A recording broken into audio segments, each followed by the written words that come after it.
Mobile में game देख के क्या मिलेगा? मतलब सोच के देखो, इस एग्जाम की आप तैयारी कर रहे हो, लाइफ ही अपनी एक गेम है।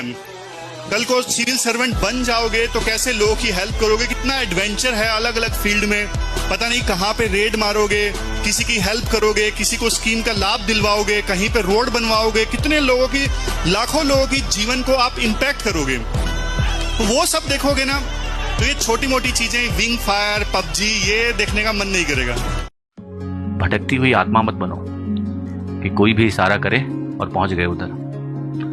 Be somebody who has integrity, has discipline, जो अपने शेड्यूल को ओबे कर सकता है, कमिट कर सकता है। हमेशा अपना शेड्यूल बनाओ कल का, उसी के हिसाब से चलो।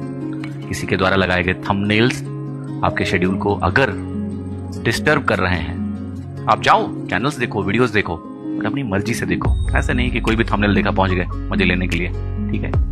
कि जो मिल रहा है उसी में खुश रहो, ज्यादा गर्माहट मत लाओ अपने मिजाज में। कि जो मिल रहा है उसी में खुश रहो, ज्यादा गर्माहट मत लाओ अपने मिजाज में। कमाने निकलोगे जिस दिन खुद से, मुस्कुराना भूल जाओगे घर की याद में। कुछ दिनों के लिए गायब नहीं हो सकते क्या सर? जिस आदमी को आइसोलेशन नहीं पता ना, और हिंदी में इसको कहते हैं गायब हो जाओ, मर जाओ। 6-7 महीने, साल भर के लिए, 2 साल के लिए, आपका जितने दिन का कोर्स है उतने दिन के लिए, लिटरली ये कह रहा हूं, दुनिया वालों को ये लगना चाहिए ये आदमी लगता है मर गया। सोशल मीडिया को उसका कोई प्रेजेंस नहीं है। अरे ये व्हाट्सएप भेजो तो व्हाट्सएप रिसीव नहीं होता, फोन करो तो उठाता नहीं, कहां चला गया आदमी? भगवान राम को 14 साल के लिए आइसोलेशन मिला था ना, वो क्या था? आइसोलेशन ही तो था, दुनिया से कट गए। राजा होते हुए भी राजपाट का कोई सुख नहीं, जंगल में भटक रहे हैं वो भी खाली पैर। उनके पास भी तो फैसिलिटी थी कि रिबॉक, एडिडास और पूमा का जूता मिले उनको। जंगल में जाइए, रहेगा पूमा का जूता दे दो, खाली पैर और अपनी मर्जी से। बाबूजी तो कह रहे थे कि भाई ले जाओ सेना ना, बिकॉज ही नोज, उनको पता था कि मैं जिस लक्ष्य के लिए धरती पर आया हूं वो लक्ष्य इसी रास्ते से होके जाता है। जिंदगी के कुछ फैसले ऐसे होते हैं जो आपकी पूरी जिंदगी उलट पलट करके रख सकते हैं। उनमें से एक है आपका पार्टनर। ये गलत नहीं होना चाहिए, वरना पूरी जिंदगी बर्बाद हो सकती है आपकी।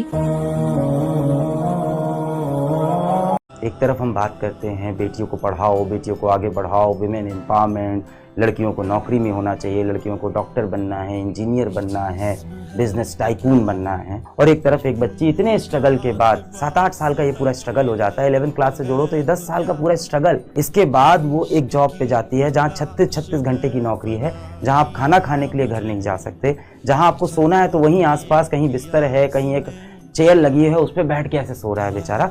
उस हालत में उस बच्चे के साथ ऐसा कुछ होता है। हमेशा कहती हूँ आपके दोस्त ऐसे होने चाहिए जिनका माइंडसेट आपसे मैच कर रहा है। हैबिट्स मैच नहीं करे चलता है, माइंडसेट मैच करना चाहिए। अगर एक है जिसको ग्रो करना है, कुछ चेंज लाना है, और एक है जिसको कुछ भी नहीं करना है, तो जैसे मैंने कहा बुराई जल्दी बढ़ती है, तो अच्छा इंसान बुरा जल्दी होता है। बुरा अच्छा टाइम लगेगा क्योंकि उसमें मेहनत लगती है। जिंदगी में ज्यादा कुछ है नहीं, हंसो और खुश रहो। दुनिया खुश रहने को नहीं देती बेटा, दुनिया खुश रहने नहीं देगी तुम्हें। डोंट एक्सपेक्ट कि दुनिया तुम्हें खुश रहने देगी।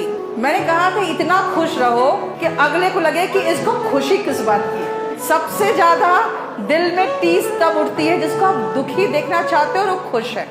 दुनिया बहुत सैडिस्टिक है। सैडिस्टिक होता है जो आपको सैड देखकर या सैड करके खुश हो। टॉपर्स और एवरेज स्टूडेंट्स में ना एक छोटा सा डिफरेंस होता है, छोटा सा डिफरेंस होता है, बहुत बड़ा डिफरेंस नहीं होता। बस एक डिफरेंस ये होता है कि टॉपर्स अपनी तैयारी के प्रति ना बहुत ज्यादा सीरियस होते हैं, बहुत ज्यादा, हमेशा उस साइकोलॉजी के साथ काम करते हैं कि यार अब ठान लिया तो और कुछ नहीं है, या तो जान लगानी है या तो बस छोड़ ही देना है।